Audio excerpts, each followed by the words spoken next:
घुटना, कंधा या कमर, चाहे जैसा हो दर्द, डॉक्टर ऑर्थो आपको देता है दर्द से पूरी आजादी, एक भरपूर जिंदगी।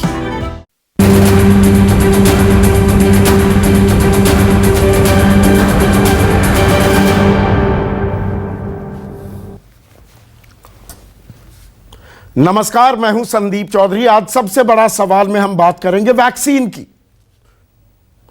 मैं कोवैक्सीन और कोविडशील्ड की बात नहीं कर रहा हूं। आज की तारीख ही दिन है। दरअसल ये कोरोना के खिलाफ सबसे बड़ा टीकाकरण का अभियान देश में शुरू कर दिया गया है।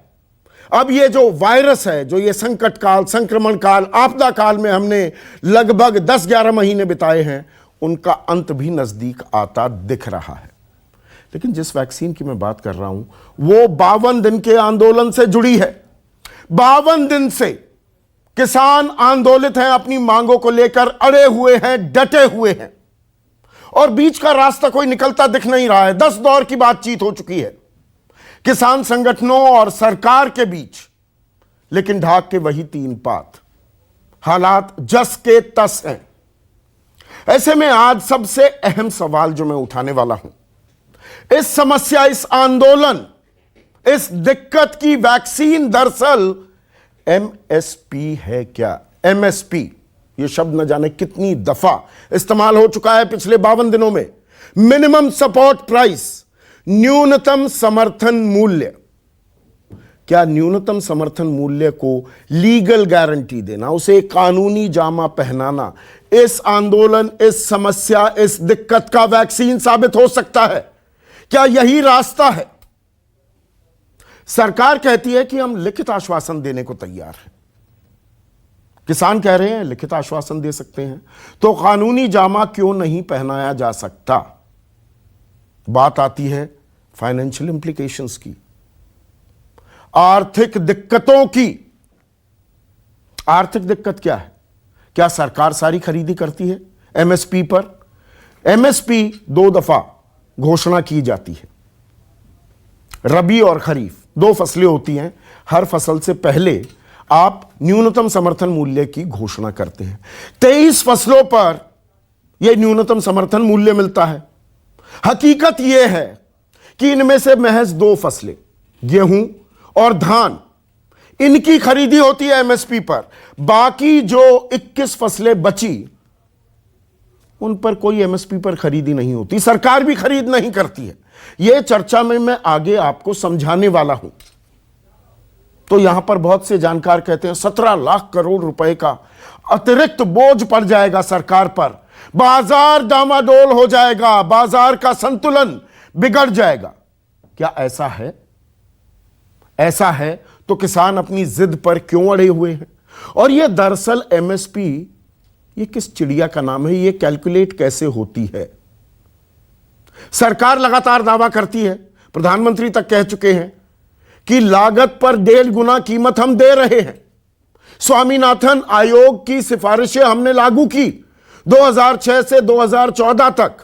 8 साल ये ठंडे बस्ते में पड़ी हुई थी, कांग्रेस ने कुछ नहीं किया। और यहां यह बताना जरूरी है कि 1967 में न्यूनतम समर्थन मूल्य की यह प्रणाली इजाद हुई थी, और तब से आज तक, अब 2021 हो गया, कानूनी जामा किसी ने नहीं पहनाया। हालांकि 3 कानून आने के बाद सूरत हाल बिल्कुल तब्दील हो जाती है, पर कानूनी जामा किसी ने नहीं पहनाया है न्यूनतम समर्थन मूल्य को। और यह न्यूनतम समर्थन मूल्य क्या लागत पर 1.5 गुना होता है?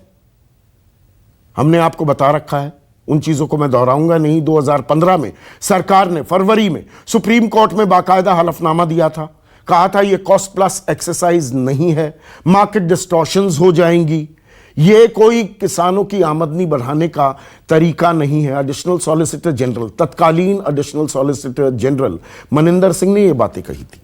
लेकिन आपको यह कम ही लोगों ने बताया होगा कि 2018 में भी नीति आयोग ने साफ कह दिया था कि ये जो स्वामीनाथन आयोग का फॉर्मूला है ना, लागत पर 1.5 गुना, C2+50, ये इम्प्रैक्टिकल है। The land rental costs are too diverse across the country. The Swaminathan Commission's recommendations is impractical for policy implementation. ये नहीं हो सकता, इम्प्रैक्टिकल है। ये मुंगेरी लाल के हसीन सपने हैं। राजीव कुमार उपाध्यक्ष हैं नीति आयोग के, उन्होंने ये बात कही थी। और दरअसल ये फॉर्मूला होता क्या है, CACP क्या है, ये commission on agricultural cost and pricing. ये नौकरशाह हैं, कमरे में बैठते हैं और ये तय करते हैं। और तय कैसे करते हैं? एक फॉर्मूला है A2 का। A2 में किसान के सभी तरह के भुगतानों को जोड़ा जाता है। भुगतान का जो खर्च है, खर्च कैश में हो या किसी वस्तु की शक्ल में हो, बीज, खाद, कीटनाशक, मजदूरी, सिंचाई का खर्च जुड़ता है। और जो सरकार दे रही है वो A2+FL है। FL मतलब फार्म लेबर, आपका मेहनताना भी जुड़ जाता है। लेकिन दरअसल खेल तो है C2+50 का। C2+50 में आपका जमीन का किराया, जमीन, स्थायी पूंजी। अब कोई कारोबारी फैक्ट्री लगाता है तो उसकी फिक्स कॉस्ट जोड़ता है ना, कि मेरी जमीन इतने की थी, इतने की मैंने मशीनरी खरीदी, हर चीज लगाकर फिर वो अपनी बाजार में जो चीज है उसे बेचता है, उसी हिसाब से कीमत आंकता है। तो किसानों के लिए ये क्यों नहीं किया जाता? ये तमाम सवाल हैं। और इसमें WTO की संधि, खास 2001 में जो दोहा वार्ता हमने की थी, उसकी बंदिशें भी आड़ी आ रही हैं। क्या विदेशी ताकतों का भी दबाव है कि नहीं, आप ऐसा नहीं कर सकते? दरअसल अंतर्राष्ट्रीय बाजार में फसलों की कीमत यहां से बहुत कम है। यह दुहाई दी जाती है कि भारत में जी कीमतें ज्यादा हैं, पर वो सब्सिडी इतनी देते हैं। यह बात मैं बता चुका हूं। अमेरिका 42 लाख की, कनाडा 11,44,000 की, जापान 7 लाख की, हम देते हैं 15,674 रुपए। तो इसमें बहुत सारे पेच हैं और आज इन्हीं पेचों को उलझाएंगे, जो उलझे हुए हैं उन्हें हम सुलझाने की कोशिश करेंगे आसान, सीधी साधी, सरल भाषा में। आज हम राजनीतिक बहस नहीं करेंगे। कांग्रेस बीजेपी के प्रवक्ताओं को मैंने न्योता नहीं दिया है। देश के तमाम ऐसे शख्स, किसानी के जानकार, कृषि के जानकार, कानून के जानकार मेरे साथ जुड़ने वाले हैं। ऐसे में आज का सबसे बड़ा सवाल, MSP पर क्यों मच रहा है बवाल, और MSP की कानूनी गारंटी में दिक्कत क्या है। चर्चा में मेरे साथ किसानी को इनसे बेहतर बहुत ही कम लोग समझते हैं और कानूनों को भी। देश के कृषि मंत्री रह चुके हैं वाजपेयी सरकार में सोमपाल शास्त्री। मेरे साथ KC त्यागी, राष्ट्रीय महासचिव हैं जनता दल यूनाइटेड के, मोदी सरकार के अहम घटक हैं। लेकिन आज हम राजनीतिक सवाल नहीं पूछ रहे हैं, ये भी किसान आंदोलनों से जुड़े हैं, खुद किसान परिवार से आते हैं। बद्री नारायण चौधरी हैं मेरे साथ, महासचिव हैं भारतीय किसान संघ के, RSS से जुड़ा ये संघ है। किसान नेता, युवा चेहरा इस आंदोलन के अभिमन्यु कोहार, और देश के one of the finest agricultural experts Devendra Sharma भी इस चर्चा में जुड़ेंगे। तो सबसे पहले सोमपाल शास्त्री, थोड़ा ये समझाइए, मैंने A2+FL और C2+50 जो समझाया है, ये MSP नाम की जो चिड़िया है जिस पर बवाल मचा हुआ है, ये तय कैसे होती है? और 1.5 गुना मिलती है क्या? लागत का 1.5 गुना कीमत MSP के तौर पर दिया जाता है क्या? सबसे पहले तो मैं आपके अंतिम सवाल का उत्तर दूं कि नहीं दिया जाता, और जो भी दिया जाता है वो मुख्यतः 4 फसलों का दिया जाता है। नियमित रूप से तो गेहूं और धान का, और गन्ने का 3 का, और कपास का कभी कभी सरकार उसके लिए विशेष आदेश पारित करती है, और इस बीच में काफी फसल बिक भी जाती है, देर से ऐसा निर्णय करते हैं। और ये भी केवल 2 राज्यों में, हरियाणा और पंजाब में सब किसानों को मिलता है। इन कमोडिटीज का भी बाकी किसी भी राज्य में सिवाय गन्ने को छोड़कर किसी का भी मूल्य नहीं मिलता। अब ये निर्धारित कैसे होता है, आपने कुछ परिभाषा पहले दे दी है। जो पेड आउट कॉस्ट होती है, यानी जो किसान अपनी खेती के लिए सामान खरीदता है, बीज से लेकर खाद, कीटनाशक, दवा, डीजल आदि, जो पेड आउट कॉस्ट कही जाती है, नकद खरीदी गई, उनका A स्तर होता है। उसके बाद उसमें अगर कुछ और चीजें जोड़ी जाती हैं तो उसको A2 करके A में आ जाता है वो। और FL जो है फार्म लेबर नहीं है संदीप जी, इसका नाम है फैमिली लेबर। हाँ, फैमिली लेबर। क्योंकि शुरू में जो फार्मूला बना था उसमें परिवार की मजदूरी को नहीं जोड़ा जाता, तो ये सवाल उठा कि अगर परिवार के लोग कहीं और मजदूरी करें या यहाँ करें तो उनकी भी तो, उनका मोनेटाइजेशन तो होना चाहिए, उसके मूल्य तो मिले। तो वो A2 प्लस फैमिली लेबर का लेवल है, वो पहले से ही था।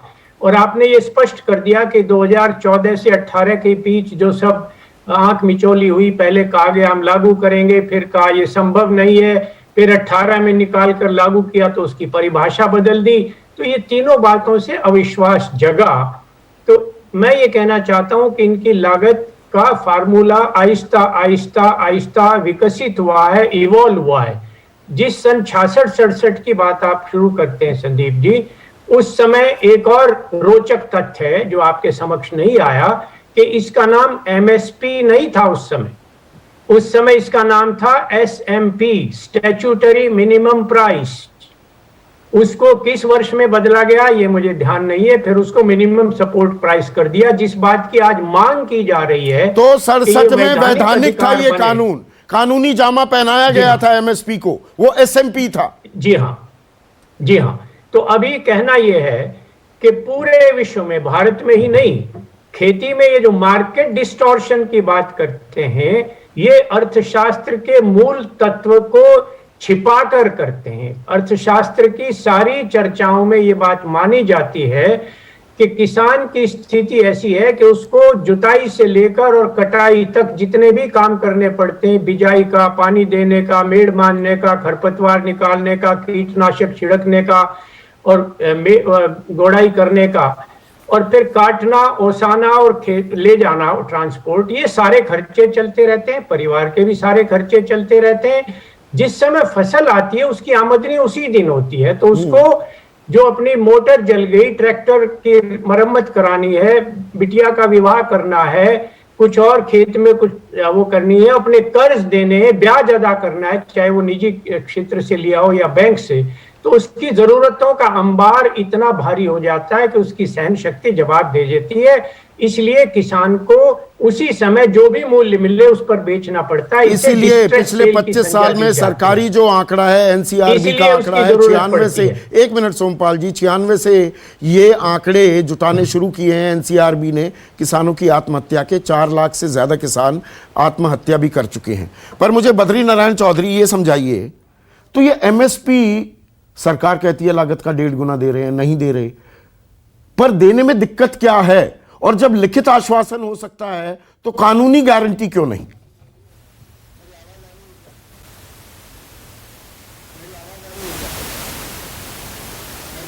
मेरी आवाज शायद नहीं जा रही वहां। नहीं, आ गई आवाज आ गई।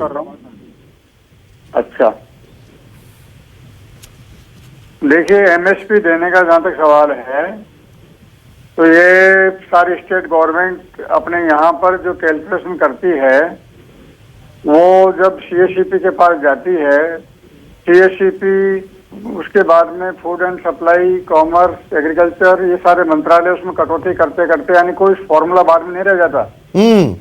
वो इनका व्यावहारिक अव्यावहारिक दृष्टिकोण, जिसमें इंटरनेशनल रेट्स वगैरह जो भी इनके है, वो करते करते फाइनेंस डिपार्टमेंट जो फाइनल करता है वो हो जाती है। वहाँ कोई सूत्र काम नहीं करता।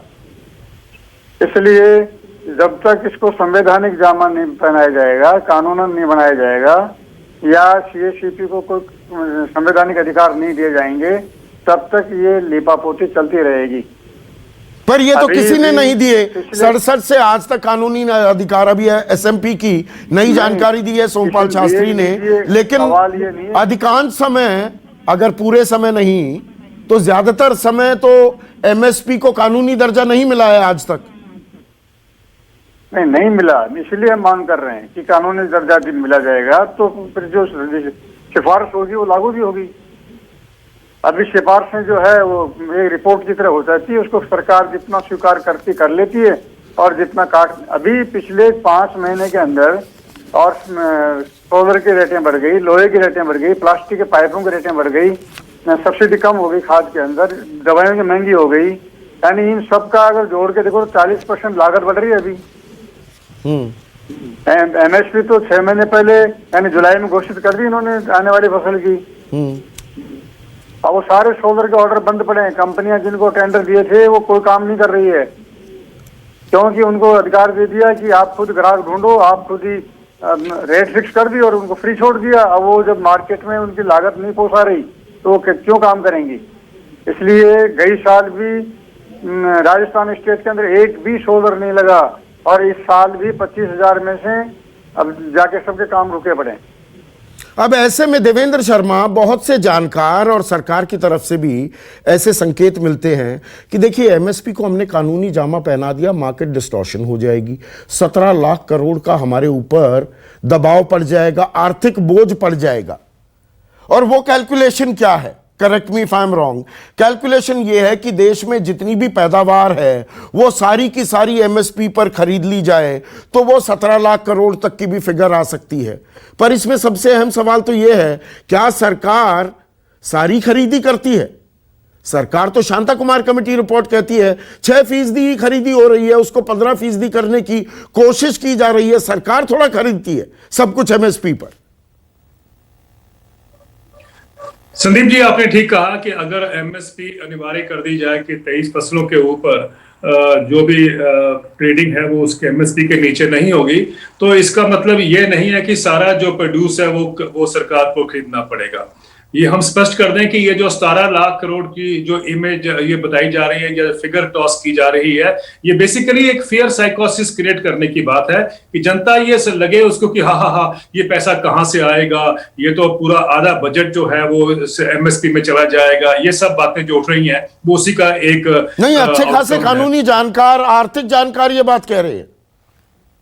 हाँ, मैं वही कह रहा हूं ना कि वो उसी एक सोच के जो जानकार है वो उसी बात को रिपीट करेंगे क्योंकि उनको लगता है कि किसान को एमएसपी नहीं मिलनी चाहिए, मार्केट के हवाले उसको छोड़ना चाहिए। ये ब्रॉडली हमारी सोच है जो इतने सालों से आप देखते आ रहे हैं कि ये फोकस या फोर्स किया जा रहा था कि मार्केट रिफॉर्म्स को हम लेके चले एग्रीकल्चर में। लेकिन बात यह है कि अभी देखिए केरला ने एक उदाहरण हमें साफ दिया है कि उन्होंने 16 वेजिटेबल्स के ऊपर एक floor price, minimum floor price set किया है जो कि कॉस्ट ऑफ प्रोडक्शन प्लस 20% है और उसके लिए उन्होंने 35 करोड़ का प्रावधान किया है, लेकिन अभी तक खर्चा कुछ नहीं है उसमें से। कारण सिर्फ यह है कि वो जो मार्केट प्राइस है अभी उसके ऑलरेडी ऊपर चल रहे हैं, तो सरकार को एंटर करने की जरूरत नहीं पड़ी है। तो मेरा मानना है कि जब हम एमएसपी को एक लीगल इंस्ट्रूमेंट बना देंगे, एक लीगल अधिकार बना देंगे, स्टैट्यूटरी प्राइस बना देंगे, तो सारी प्राइवेट ट्रेड हो या सरकारी ट्रेड हो, गवर्नमेंट की परचेज हो, सबको उसी प्राइस पे खरीदना है। तो ये कहना कि भाई सरकार को सारा खरीदना पड़ेगा, ये गलत है। और जैसा कि केरला ने आपको एग्जांपल दिया है, उदाहरण दिया है देश के सामने, मुझे लगता है कि प्राइसेस उसके ऊपर प्रिवेल करेंगे और सरकार को एंटर नहीं करना पड़ेगा। पर नितिन गडकरी और वो किसानी जानते हैं, वो कहते हैं देखिए यहां पर सरप्लस प्रोडक्शन हो रही है और आज की तारीख में जो एमएसपी न्यूनतम समर्थन मूल्य सरकार दे भी रही है वो A2+FL है कि C2+50, वो तो विवाद हमने साफ कर दिया, वो तो क्लैरिफाई कर दिया सोमपाल शास्त्री ने। वो कह रहे हैं कि जो एमएसपी दी जा रही है वो बाजार की कीमतों से, मार्केट प्राइसेस से ज्यादा है आज की तारीख में। ये बहुत इंपॉर्टेंट जो इशू है, इसको समझना हमें चाहिए।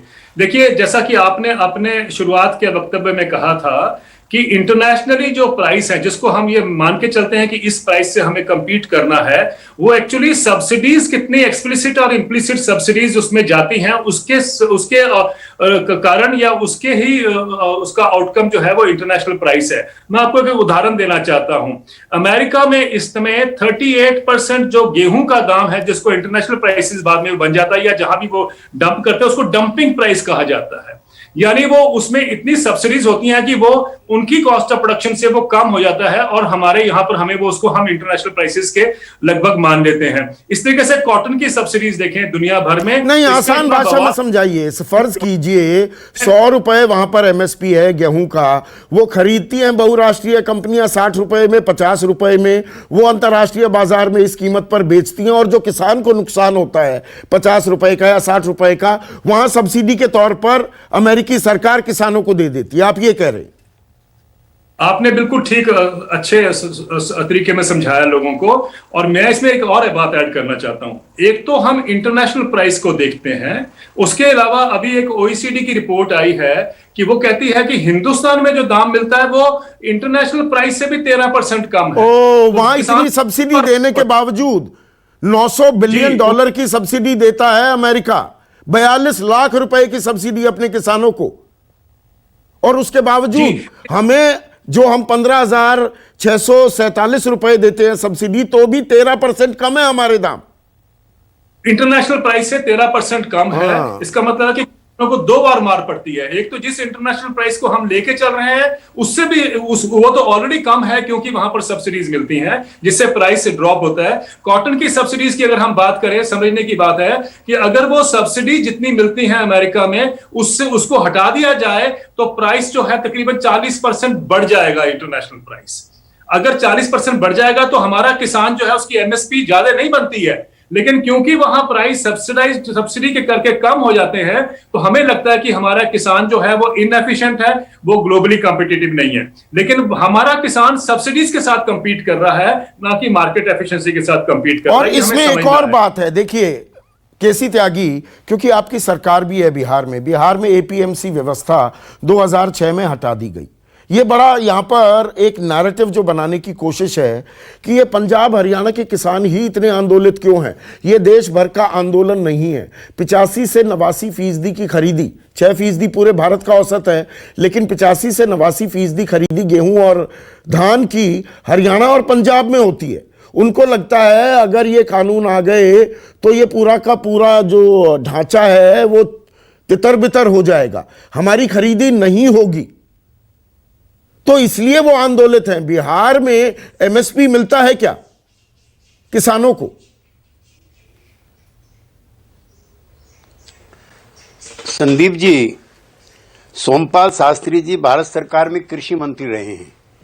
अभी पिछले दिनों मुझे इन्हीं का एक वक्तव्य देखने और पढ़ने को मिला है, जिसमें जो मंडी के अंदर किसान जब अपनी फसल लेके जाता है तो उसके दाम लगभग 18-20% कम मिलते हैं।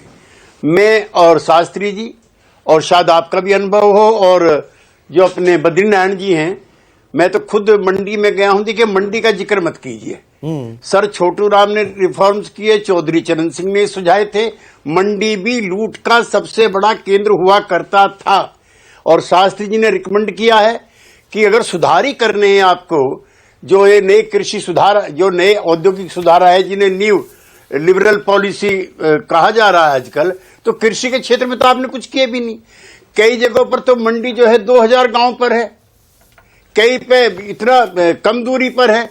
तो जो रिफॉर्म्स हैं, एक तो रूरल सेक्टर में बिल्कुल नहीं हुए। दूसरा, मैं आपके इस चैनल पे और कई विद्वान लोगों के बीच में कहना चाहता हूं कि 47 से लेके आज तक किसान की सिर्फ लूट और लूट हो रही है। 1951 से लेके 1971 तक हम बाहर का गेहूं, चावल, तिलहन, दलहन सब लेते रहे। अब किसानों ने, कृषि वैज्ञानिकों ने मेहनत करके अगर सरप्लस पैदा किया है, जिससे आज तमाम दुनिया की अर्थव्यवस्था जब फेल हो गई तब भी आपकी चल रही है, तो भी आप कह रहे हैं कि सरप्लस क्यों पैदा कर रहे हैं। इसमें जो सबसे बड़ा कारण है, देवेंद्र जी और सोमपाल जी शायद मुझसे एग्री करें, मैं कमीशन की रिपोर्ट ले रहा हूं, मेरे सामने रखी है कि कमीशन कैसे दाम तय करता है। तो भी कॉस्ट ऑफ प्रोडक्शन कैसे तय हो संदीप जी, इसका क्या पैमाना है? तो इसमें कॉस्ट ऑफ प्रोडक्शन के साथ साथ 11 चीजें हो रही, मैं बहुत संक्षेप में पढ़ूंगा, बहुत कम समय लूंगा। Cost of production, change in input prices, input output price policy,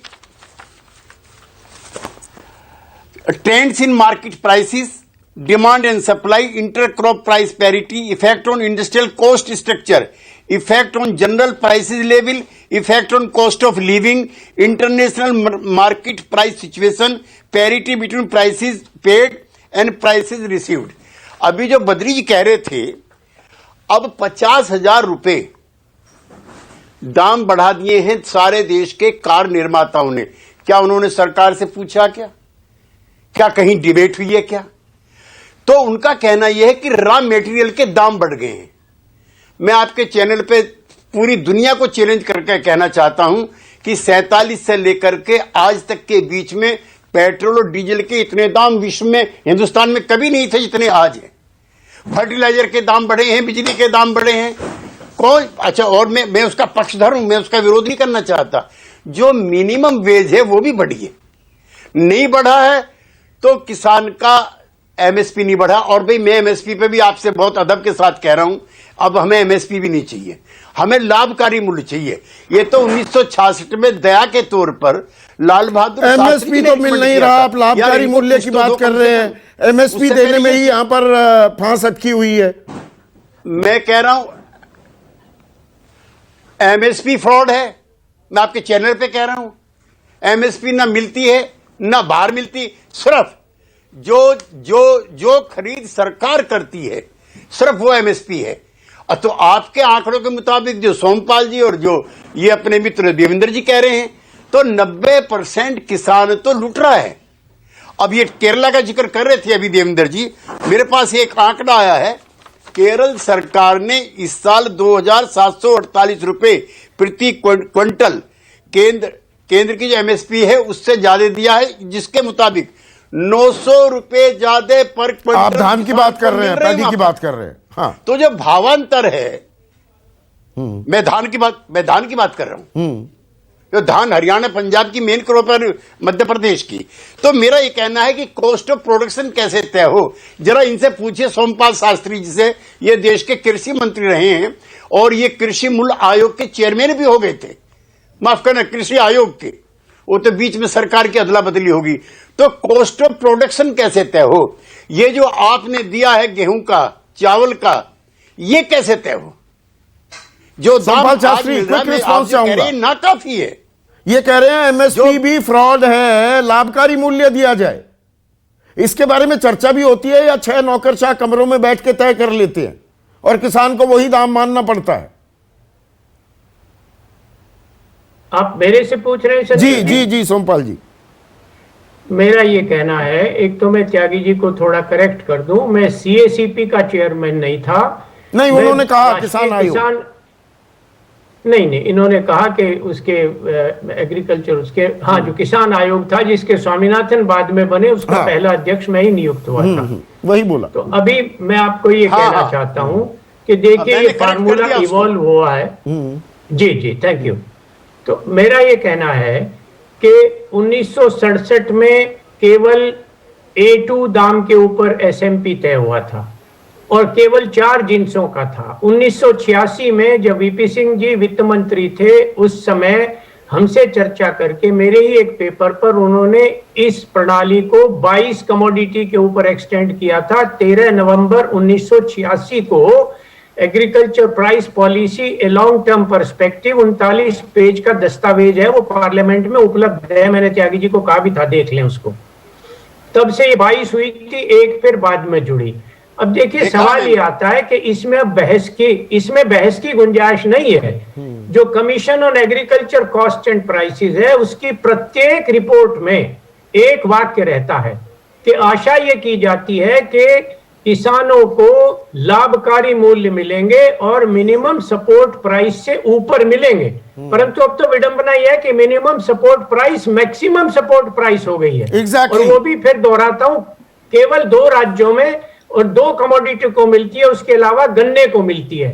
हमारी मांग ये है, और जो वाजिब मांग है, कि खेती के व्यवसाय की विशेष परिस्थिति देखते हुए, जिसका मैं पहले चर्चा कर चुका हूं, जिसमें डिस्ट्रेस सेल करनी पड़ती है, ये जो 23 जिन्स हैं, ये तो वो हैं जो भंडारण की जा सकती हैं, स्टोरेबल हैं। इसके अलावा जो पेरिशेबल कमोडिटी है, जिसमें दूध है, सब्जी है, फल है, अंडा है, मछली है और मुर्गी, ये आते हैं।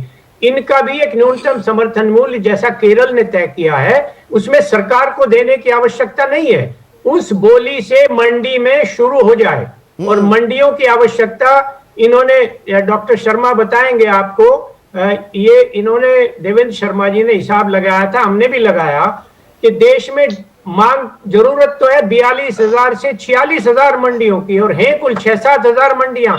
तो जब वो नियमित मंडी सब जगह चल पड़ेंगी, खुल जाएंगी, तो वहां न्यूनतम समर्थन मूल्य से बोली शुरू होगी, उससे ऊपर जिसको खरीदना है खरीद ले। या बिल्कुल, ये कॉमन सेंस वाली बात लगती है। और ये सिर्फ 1 मिनट सर, 23 फसलों की बात नहीं है। पेरिशेबल फल, सब्जियां, दूध, अंडा, मछली, ये तमाम चीजें हैं, ये भी तो किसान ही देते हैं ना। हम कहते हैं दुग्ध क्रांति आ गई, व्हाइट रेवोल्यूशन आ गई, ब्लू रेवोल्यूशन आ गई, ये भी किसानों की देन है, अभिमन्यु कोहार। पर फिर कीमत नहीं मिलती है, ये एक परेशानी है। जब मैं ये कह रहा हूं, मैंने 2 फसलों की बात की, सोमपाल शास्त्री कह रहे हैं 4 ज्यादा से ज्यादा लगा लो। 23 तो कही जाती है, उनकी एमएसपी की घोषणा होती है, पर वो खरीदी होती है उसकी। देखिए संदीप जी, मैं 2-3 बातें बताना चाहता हूं आपका जो सवाल है।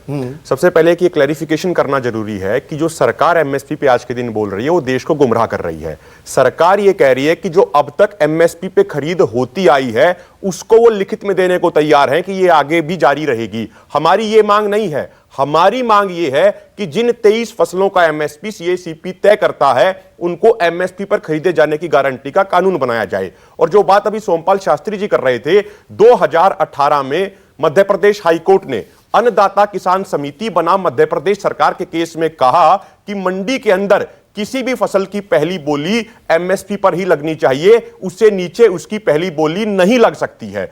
और जो आपने सवाल पूछा कि भाई खरीद हो रही है नहीं हो रही है, अभी ओईसीडी देशों के और आईसीआरईआर की एक रिपोर्ट में यह कहा गया कि पिछले 17 सालों में जो हिंदुस्तान के किसानों को उचित एमएसपी नहीं मिला, उसके कारण हिंदुस्तान के किसानों को 45 लाख करोड़ रुपए का नुकसान हुआ है। और महत्वपूर्ण बात यह है कि प्रधानमंत्री मोदी जी जब मुख्यमंत्री होते थे तो खुद इन्होंने कंज्यूमर अफेयर कमेटी के चेयरमैन होने के नाते यह कहा था कि किसानों के लिए एमएसपी की गारंटी का कानून होना चाहिए। सीएसीपी ने 2018 में यह कहा था कि right to sell on MSP किसानों के लिए बनना चाहिए। सीएसीपी के पूर्व चेयरमैन एस झोल ने यह कहा था कि यदि किसानों को सरकार द्वारा घोषित एमएसपी नहीं मिलता है तो किसान उसके लिए कोर्ट में जा सकते हैं। और एक अन्य बात संदीप जी जो बड़ी महत्वपूर्ण बात है कि सरकार जो तर्क देती है, जब मीटिंग होती है, अभी 10 राउंड की बैठक हो चुकी है, जब हम एमएसपी पे चर्चा भी बहुत कम हुई है, उस पे सरकार ये कहती है, सरकार के 2 तर्क होते हैं। सरकार का पहला तर्क ये होता है कि जी इंटरनेशनल लेवल पे फिर हम कंपीट नहीं कर पाएंगे। लेकिन जैसा देवेंद्र शर्मा जी ने कहा कि अमेरिका में 2018 में 847 बिलियन यूएस डॉलर की सब्सिडी का बिल पास किया गया।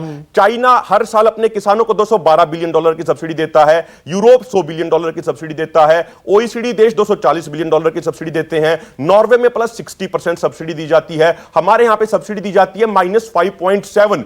तो सरकार हमें पर यहां पर 60% आबादी किसानी में लगी हुई है, वहां पर 2%, 5%, 10%, वहां बड़ी छोटी आबादी करती है किसानी। ये भी एक हकीकत है ना अभिमन्यु। देखिए इसमें यह समझने की बात है कि जब से ये फ्री मार्केट पॉलिसी आई, यदि 1990 के दशक की बात करें, जब 1993 में ब्रिटेन में दूध मार्केटिंग बोर्ड खत्म हुआ तो उसके बाद 31,630 छोटे बड़े डेयरी फार्म खत्म हो गए, बंद हो गए, लेकिन दूध का प्रोडक्शन बढ़ गया। तो यानी जो ये आप बात कह रहे हैं, अमेरिका में भी धीरे धीरे जो किसानों की संख्या वो लगातार कम होती आ गई, वो 2% पे रह गई है, क्योंकि वहां पे कॉन्ट्रैक्ट फार्मिंग का ये कंसेप्ट आ गया। और हिंदुस्तान में दूसरी तरफ हमें ये समझना चाहिए, ये बात हम बार बार कहते हैं कि हिंदुस्तान में खेती जीवन यापन करने का तरीका है, जबकि पश्चिमी देशों में ये एक तरह का व्यवसाय है। यहां पे किसान परिवारों का पेट पलता है खेती के आधार पर। नहीं, पर एक तर्क ये भी है ना, देखिए वो, and correct me if I am wrong, Sompal Shastri, K C Tyagi दोनों चरण सिंह को मुझसे बेहतर जानते थे। मेरी ऐसी आमने सामने तो कभी मुलाकात नहीं हुई, पर मैंने उन्हें पढ़ा है। और पश्चिमी उत्तर प्रदेश के 80 की दशक का वाकया है। बड़े कम दाम हो गए थे, 1 रुपया क्विंटल टाइप कुछ रेट थे, तो कटाई का भी आपकी कीमत नहीं निकल पाती थी। खड़े गन्ने भी जलाए थे, गांडे कहते हैं पश्चिमी उत्तर प्रदेश में। वो चरण सिंह के पास गए तो चरण सिंह ने टोपी उतार कर कहा था कि मेरी टांट में भी, मतलब मेरे सर में भी गांडे उगा दो, कि इतने गन्ने उगाओगे ओवर प्रोडक्शन हो जाएगा। मैं गलत कह रहा हूं? आप मुस्कुरा रहे हैं सोमपाल जी। तो यहां पर मेरा सवाल अभिमन्यु कोहाड़ ये है कि एमएसपी की जो ये सुरक्षा कवच मिल जाता है तो आप धान ही उगाओगे, गेहूं ही उगाओगे, इंसेंटिवाइज भी तो करना है किसानों को, और चीजें भी तो उगाओ आप। संदीप जी, मैं इसका जवाब देता हूं, बड़ा सटीक जवाब। देखिए, जब एमएसपी की प्रोक्यूरमेंट की गारंटी होगी कि भाई आप ये फसल उगाएंगे तो भी आपको एमएसपी मिलेगा, तो किसान दूसरी फसलें भी उगाएगा। एक उदाहरण के तौर पे यदि 3 लाख करोड़ रुपए सरकार अलोकेट कर दे तो एमएसपी की गारंटी कानून बन सकता है। लेकिन सरकार क्या करती है? सरकार वित्तीय घाटा का रोना रोती है, जबकि हर साल 80,000 करोड़ रुपए की दाल नहीं, हकीकत नहीं है। पश्चिमी उत्तर प्रदेश वाले गन्ने ही उगाएंगे संदीप जी, मैं उसी पंजाब में धान उगाएंगे, हरियाणा में गेहूं, मध्य प्रदेश में गेहूं उगाएंगे। संदीप मैं आ रहा हूं, एक सेकंड सर, आ रहा हूं सोमपाल जी, उसी बात का जवाब दे रहा हूं कि जो 80,000 करोड़ की दाल बाहर से मंगवाई जाती है, 90,000 करोड़ के खाद्यान्न तेल बाहर से मंगवाए जाते हैं, यदि ये बाहर से ना मंगवाए जाएं और ये अपने किसानों को ये प्रोत्साहित किया जाए कि आप ये फसलें लगाइए और इसको हम एमएसपी पे खरीदेंगे, तो किसान उसको उगाएगा। और आखिरी 10 सेकंड में एक जवाब दे दूं, अब की बार हरियाणा में जिस राज्य से मैं आता हूं, वहां की बीजेपी सरकार ने कहा कि आप अन्य फसलें उगाइए और हम उनको एमएसपी पे खरीदेंगे। उस योजना को नाम दिया गया मेरा पानी मेरी विरासत। लेकिन किसानों ने उगाई भी, लेकिन कितनी प्रोक्योरमेंट हुई उनकी? वो मंडियों में सड़ रही है, उनको कोई खरीदा नहीं जा रहा है। हम विदेशी बाजार की भी बात कर रहे हैं देवेंद्र शर्मा, क्योंकि आप इसके एक्सपर्ट हैं।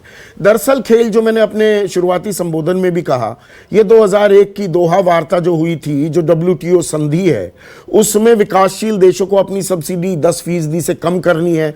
धीरे धीरे न्यूनतम समर्थन मूल्य की व्यवस्था को हमें खत्म करना है। और अगर मैं शांता कुमार कमेटी रिपोर्ट का भी जिक्र कर दूं 2015 की, उसमें FCI डिसमेंटलिंग की भी बात थी। आज की तारीख में क्या यह हकीकत नहीं है कि फूड कॉरपोरेशन ऑफ इंडिया के जो गोदाम हैं, अगर उनकी कैपेसिटी 400 मिलियन मीट्रिक टन की है, वो 800 मिलियन मीट्रिक टन पड़ा हुआ है उनके पास माल?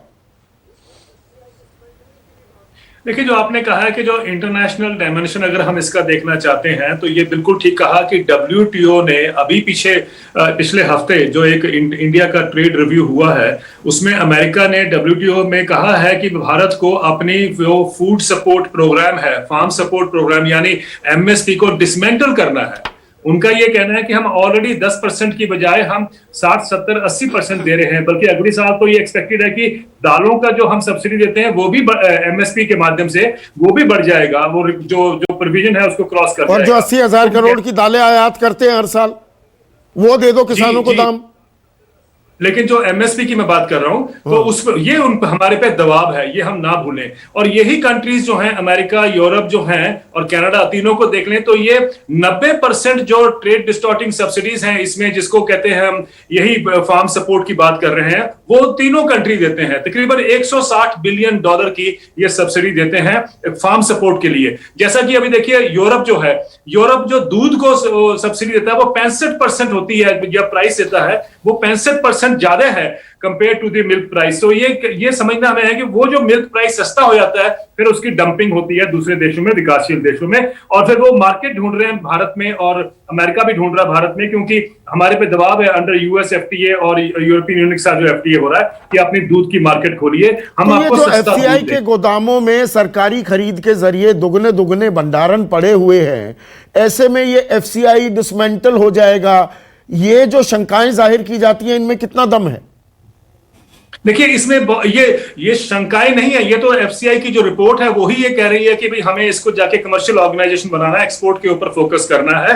तो वो तो पहले ही उससे सब्सिस्टेंस से या जो लोगों को डिस्ट्रीब्यूट करने की रिस्पॉन्सिबिलिटी से हटना चाहते हैं, वो तो एक बात होगी। लेकिन दूसरी बात हम ये ना भूलें, जैसा कि आपने कहा है कि भाई कहां हम जा रहे हैं। अब इसमें इंटरनेशनली क्या हो रहा है कि इस समय प्राइसेस अभी तक जो है वो लो चल रहे थे, अब प्राइसेस इंटरनेशनल कमोडिटी ट्रेडिंग देखें अगर आप, तो बढ़ रहे हैं। और ये जो इंडस्ट्री का फोकस है वो ये है कि हम इसको एनकैश करें, जो हमारे पास सरप्लस पड़ा है इसको वो एनकैश करना चाहते हैं। अभी देखिए, वियतनाम ने पहली बार हमसे चावल भी इंपोर्ट किया है, क्योंकि उनके अपने डोमेस्टिक प्राइसेस बड़े हाई हैं, उन्होंने हमसे भी इंपोर्ट किया है। तो कहने का मतलब अब इनको ये लग रहा है, इसीलिए आप देखें कि ये टाइमिंग जो है इस सारे रिफॉर्म्स की, उसके साथ इंटरनेशनल जो कमोडिटी ट्रेडिंग हो रही है उसको आप लिंक करेंगे, तो आज वो जिसको कहते हैं ना इंग्लिश में कि the commodities are looking for a bear market, तो वो उस तरफ बढ़ रहे हैं। तो हमारी भी यहाँ पर एक कोशिश है इंडस्ट्री की। ठीक है केसी त्यागी साहब, लेकिन इसमें क्या एक और चीज जो आप किसानों से बात करो तो वो कहते हैं कि नहीं, सरकार हटना चाहती है।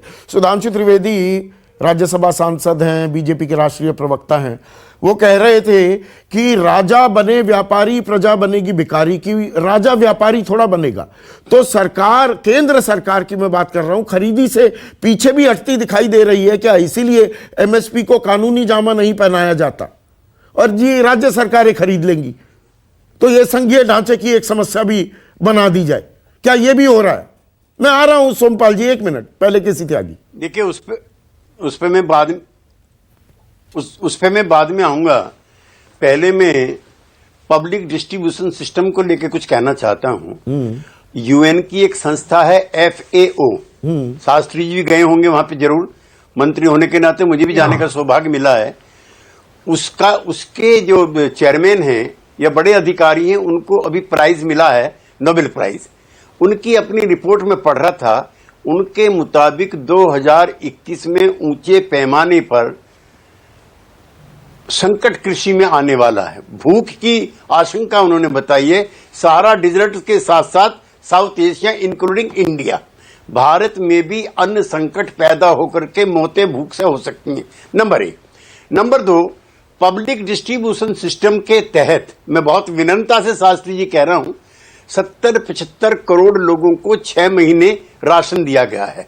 पब्लिक डिस्ट्रीब्यूशन सिस्टम के तहत अब से नहीं, 2013 से ही, कांग्रेस पार्टी के शासनकाल के दौरान से ही दाल चावल और गेहूं ये सब्सिडाइज दिया जा रहा है लगभग 2/3 आबादी को। अगर 10% का आपने मान लिया WTO का असर, तो देश में भुखमरी फैल जाएगी। जो बड़े बड़े धन्ना सेठ हैं, जो पब्लिक डिस्ट्रीब्यूशन सिस्टम को बर्बाद करेंगे, उनके गोदामों में, मुझको 60 के भी दशक याद है शास्त्री जी, आप तो मेरे से सीनियर हैं, किस तरह से फसल जब बिकती थी कितनी सस्ती थी, 2 महीने बाद बाजार में कितनी महंगी होती थी, वो जमाना भी मुझको थोड़ा थोड़ा याद, आप मेरे से बड़े हैं। मैं कहना चाहता हूं, इस देश में अनारकी फैल जाएगी अगर शांता कुमार की कमेटी की रिपोर्ट लागू होगी। चूंकि 10% से कम आप करोगे, ये तो ये भी कह रहे हैं कि दाम जो है 10% से ज्यादा न बढ़े, WTO की सिफारिश है, WTO के आप मेंबर हैं, 10% से ज्यादा की PDS की खरीदनी होनी चाहिए, आप WTO के मेंबर हैं। तो भारत की जो और मैं उस पर भी और कहना चाहता हूं, ब्राजील और मोजाम्बिक में भारत सरकार ने अपनी धान बिकवाई है अपने घरेलू उसके लिए, कंजम्पशन के लिए। कहीं दुनिया में ऐसा होता है? जो पूरी दुनिया में चावल, गेहूं, दाल, तिलहन, अब तो शर्मा जी बता देंगे, सारी चीज हम बाहर भेज रहे हैं, कोई चीज बची नहीं है। और मैं एक कमेटी का जिसका मैं मेंबर और चेयरमैन रहा हूं, हम दुनिया के नंबर 1 के गेहूं, चावल और दूध और गन्ना, शक्कर, इनके उत्पादक हो गए और बाहर भेजने वाले हो गए। इस जब अमेरिका और यूरोपियन यूनियन की संस्थाएं भी फेल हो गई हैं, अकेला मुल्क है दुनिया का जिसकी इकोनॉमी 3-4% बढ़ी हुई मिली है। और उसी में मैं एक चीज और जोड़ दूं, हाँ 10 सेकंड भाई, गन्ने का तो आज तक भी बकाया पिछले मैं साल इसी बात पर आ रहा था। सोमपाल शास्त्री स्क्रीन पर आपने गन्ने की बात की कि गेहूं और धान के साथ गन्ना और तिल, इनकी खरीदी होती है MSP पर। वेस्टर्न यूपी में SAP, पूरे उत्तर प्रदेश में SAP का एक सिस्टम है। 2470 करोड़ तो पिछले साल के सर बकाया है। ब्याज की बात तो मैं कर ही नहीं रहा। पर्ची जो सिस्टम है वो मार्च, अप्रैल, मई तक की, 2 जून तक गन्ने की मिल में पहुंचाने की व्यवस्था थी। और इस साल जो 5 नवंबर से गन्ने की खरीदी हुई मिलों में, पर्ची पर 000 लिखा हुआ है। और 5 जनवरी तक का आंकड़ा बताऊं, 11,660 करोड़ की खरीदी हुई गन्ने की और 2,427 करोड़ के पैसे दिए गए। वहां भी कहने को MSP है, पर पैसे कहां मिलते हैं? संदीप जी, पहले MSP के बारे में 3 जो गलत सूचनाएं जानबूझकर ये तथाकथित उदारीकरण के वकील जॉर्ज शास्त्री हैं ये बताते हैं, मैं उस पर सवाल पे जाऊंगा। गन्ने की बात तो सबको पता है। एक तो ये कि अंतर्राष्ट्रीय बाजार में जो मूल्य कम बताए जाते हैं, उसका कारण तो तीनों मित्रों ने बता दिया, शर्मा जी ने भी बता दिया, कुहाड़ साहब ने भी और मैंने भी। दूसरी बात ये कहते हैं कि गोदाम भरे, गोदाम इसलिए भरे हैं कि आप मिनिमम सपोर्ट प्राइस केवल गन्ने और गेहूं की देते हैं। दाल और खाद्यान्न तेल बड़ी मात्रा में आयात किए जाते हैं, उनका अगर न्यूनतम समर्थन मूल्य सुनिश्चित कर दिया जाए तो भंडार में से गेहूं और धान कम होकर और जो देश की आवश्यकता है खाद्य तेल की और दाल की, वो उसमें भी हम आत्मनिर्भर हो जाएंगे, बल्कि उसका निर्यात करने लगेंगे। तीसरी बात महत्वपूर्ण, जो 17 लाख करोड़ का आंकड़ा दिया जाता है, उसको निराकरण होना बहुत जरूरी है। 17 लाख करोड़ टोटल वैल्यू होगी जिंसों की, तो सरकार उसको खरीदेगी और कंपनियों को ये कह सकती है कि अगर आपको मंडी के दिन खरीदना है तो उसी पर खरीदिए या ज्यादा पर खरीदिए, महीने बाद लेंगे तो 2% जोड़कर खरीदिए, 3 महीने बाद लेंगे तो 3% जोड़िए, 4 के बाद 4 जोड़िए।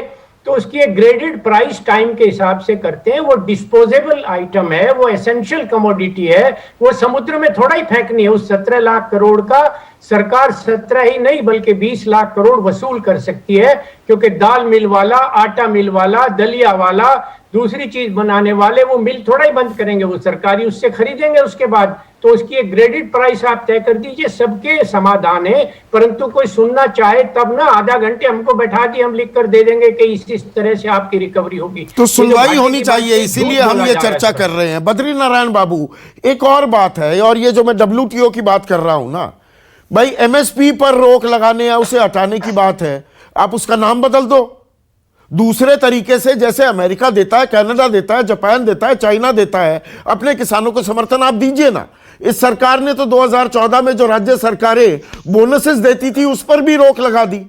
आप दूसरे तरीके से भी तो MSP गारंटी कर सकते हैं, WTO की प्रतिबद्धताएं भी पूरी हो जाएंगी, किसानों की समस्याओं का भी निजात निकल जाएगा। या मैं बचकाना बात कर रहा हूं?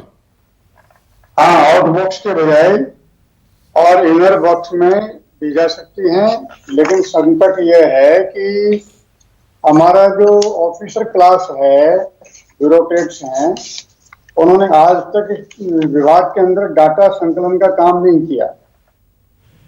और को प्राणीनु डाटाबेस तैयार किया होता, कहाँ कौन से एग्रोक्लाइमेटिक जोन के अंदर क्या चीज खाई जाती है, वहाँ वही पैदा की जाए। आज पंजाब अगर 10% भी धान काम नहीं लेता और 90% बाहर भेजता है और पानी का अधिकतम छीजत हो रही है, तो ये सरकार को मार्गदर्शन करने के लिए, पॉलिसी तय करने के लिए आवश्यक है कि पर्याप्त आंकड़े हों और वो गाइड करे हमारे किसानों को, ताकि वो कहाँ कौन सी फसल पैदा की जाए उसको प्रोत्साहन देने के लिए MSP का, भाव का कुछ तो उनको आकर्षण भी दिया जाए। और उसके बाद में जो बहुत सारी मोनोपोली आइटम्स हैं, ये सब गोल है, हम अकेले कर रहे हैं। R&D है, 2-3 देशों में थोड़ा सा होता है, और ये ऐसे आइटम है जिनकी मुंह मांगी दाम बाजार से ले सकते हैं, लेकिन ये जो एडवांस सौदे होते हैं, ये पहले 1 साल पहले, 6 महीने पहले माल बेचे जाते हैं, उसके बाद माल को उस भाव से ज्यादा में कैसे खरीदेंगे? इसलिए हमको बाजार के अंदर वो कम्पिटिटिव रेट्स नहीं मिल पाते इंटरनेशनल मार्केट के अंदर। तो ये सरकार की जिम्मेदारी हो जाती है ना। देवेंद्र शर्मा, 40 सेकंड में जवाब चाहूंगा। ये सरकार की जिम्मेदारी होती है ना, इस मामले के लिए जमीन तैयार की जाए, वाजिब कीमत भी मिले, डाइवर्सिफिकेशन भी हो क्रॉप्स का, उसका फायदा मिलेगा किसानों को। देखिए, जैसा कि पहले हमारे साथी भी कह चुके हैं, अगर हम एक होलिस्टिक पॉलिसी लेके चले एग्रीकल्चर के लिए कि हमें अपने किसान को कैसे मदद करना है, ये हमारी प्रायोरिटी होनी चाहिए। किसान हमारा आज मांग रहा है कि हमें एक अश्योर्ड प्राइस दीजिए और अश्योर्ड इनकम दीजिए, assured income by way of an assured price और डायरेक्ट इनकम सपोर्ट, ये सब मिलाकर एक अश्योर्ड इनकम मांग रहा है। मेरा मानना यह है संदीप जी कि जो हमारे देश का किसान आज जो प्रोटेस्ट कर रहा है, उसके ग्लोबल इंप्लीकेशंस हैं। आज दुनिया हमारे किसानों की तरफ देख रही है, क्योंकि जो हमारे देश के किसानों ने आज जो आवाज उठाई है, वो हमारे इकोनॉमिस्ट या पॉलिसी मेकर्स इतने दशकों से या इंटरनेशनली भी जो नेगोशिएटर्स हैं ट्रेड के या जो इकोनॉमिक जो थिंकिंग जहां से आती है, वहां पर भी वो फेल कर गया है किसानों के साथ खड़े होने के लिए। नहीं, आपका मैं आर्टिकल पढ़ रहा था, आपने कॉफी की बात की। कोका ग्रोवर्स जो किसान हैं, उनको $1.25 मेहनताना मिलता है। कॉफी वो उगाते हैं और पता नहीं कितने बड़े बड़े दामों में उसे बेच दिया जाता है, उसके पल्ले आते हैं ₹100, ₹125 दिहाड़ी दिन की। देखिए, ये इसलिए महत्वपूर्ण जो आपने डाटा बताया है, और एक अगर कॉफी का भी देख लें और चॉकलेट का भी देख लें, दोनों के किसान जो हैं आज दुनिया में सफर कर रहे हैं, और सबसे ज्यादा कमोडिटी ट्रेडिंग इन दोनों फसलों की होती है, दोनों प्रोडक्ट्स के लिए होती है। अब देखिए, बड़ा इंटरेस्टिंग जो आपने कहा है कि वो किसान सफर कर रहा है कोकोआ का, अब जो और कॉफी का जो ट्रेड है वो $210 बिलियन का है, उसका मात्र 1% भी किसानों के पास नहीं जा रहा है। इस तरीके से कॉफी का भी देख लें तो $102 बिलियन लागत जो है और किसान की मेहनत है, उसकी वाजिब कीमत मिलनी चाहिए। लेकिन क्या अगर लिखित आश्वासन दिया जा रहा है, उसमें दिक्कत कहां पर आती है? आपको परेशानी कहां है? लिखित आश्वासन पर भरोसा क्यों नहीं करते? अभिमन्यु। संदीप जी, आपने अपने शो की शुरुआत में कहा था कि लिखित में तो इन्होंने अपने मैनिफेस्टो में स्वामीनाथन आयोग की रिपोर्ट लागू करने की बात भी कही थी, C2+50 के अनुसार एमएसपी देने की बात भी कही थी। सभी सीनियर लोग बैठे हैं यहाँ पे डिबेट में, हमारे सीनियर नेता हैं, उनका 50 साल का अनुभव है, लिखित में बहुत बार दिया जा चुका है, कमेटी बहुत बार बनाई जा चुकी है, लेकिन कमेटी अपनी रिपोर्ट सौंप देती है और सरकार उनको कचरे के डब्बे में डाल देती है। एमएसपी वैक्सीन है क्या इस समस्या का? देखिए, ये और बातें सेटल हो जाएंगी फिर नहीं। अब की बार मीटिंग में ये सवाल उठा था, जो मीटिंग हुई 15 तारीख को, सरकार ने ये पूछा कि जी दोनों मुद्दों में से इंपॉर्टेंट आपके लिए कौन सा है, तो हमारे किसान नेताओं ने बिल्कुल स्पष्ट कर दिया कि दोनों मुद्दे हमारे लिए इंपॉर्टेंट हैं, तीनों कानून रद्द भी होने चाहिए और एमएसपी गारंटी कानून लागू भी होना चाहिए। जब तक दोनों मांगे पूरी नहीं होंगी, जब तक आंदोलन जारी रहेगा। ये जो वैक्सीनेशन, आज से टीकाकरण ड्राइव हुई है, 28 दिन बाद एक और टीका लगता है, 2 टीकों की बात कर रहे हैं, एक टीके से भी काम चल जाएगा क्या? समस्या का निदान निकल पाएगा क्या? इसीलिए आज न्यूनतम समर्थन मूल्य के बारे में तमाम जो भ्रांतियां हैं, दावे हैं, शंकाएं हैं, उन्हें हमने दूर करने की कोशिश की। आज के लिए बस इतना ही। नमस्कार। खास जड़ी बूटियों से बना पेट सफा आयुर्वेदिक चूर्ण आज ही ले आएं। पेट सफा पहली रात से ही असर दिखाता है और इसकी आदत भी नहीं पड़ती। पेट सफा, हर रोग दफा।